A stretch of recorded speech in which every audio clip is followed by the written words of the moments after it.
لیکن اب ملنے والے بھی تو رسم ہے، انسان کا نیچر ہے۔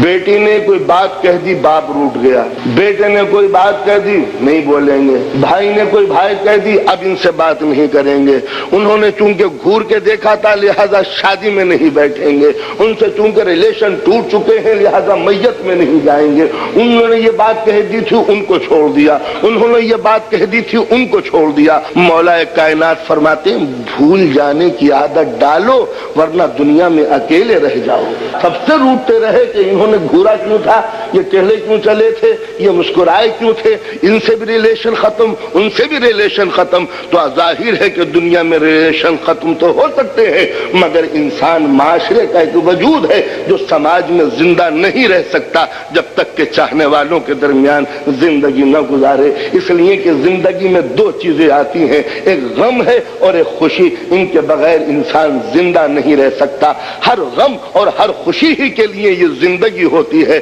غم اس وقت بڑھ جاتا ہے جب بہت سے عزیز نزدیک آ جاتے ہیں، خوشی اس وقت ملٹی پلائی ہو جاتی ہے جب بہت سے عزیز سمٹ کے ایک جگہ آتے ہیں۔ انسان اگر ایسا جانور بن جائے کہ خوشیوں میں کوئی نزدیک نہ آئے اور غم میں کوئی سہارا نہ دے تو سوائے اس کے کہ پاگل پن کا مرض بڑھے گا اور اس کے علاوہ کیا ہوگا۔ اس لیے کہ انسان کا ذہن محبت کے لیے بنایا گیا تھا، صرف کھانے پینے کا جانور ہی قدرت نے نہیں بنایا تھا۔ اگر انسان کو اس دنیا میں ممتا، پیار، محبت نہیں ملتی تو انسان پاگل ہو جاتا ہے۔ یہی وجہ ہے کہ وہ تمام کنٹریز، وہ تمام کلچر، وہ تمام ماحول، وہ تمام سماج کہ جس میں محبت نہیں ہوتی، صرف ٹریکل ٹافی لائف ہوتی ہے، اس کے اندر پاگل پن کا مرض بڑھتا چلا جاتا ہے۔ حسین لقمے اس کے لیے زہر بن جاتے ہیں، لذیذ غذائیں اس کو تباہ کرنے کا سبب بن جاتی ہیں، کپڑا پہننے کو جی نہیں چاہتا، عشرت کی زندگی اس کے لیے بھیانک خواب بن جاتی ہے۔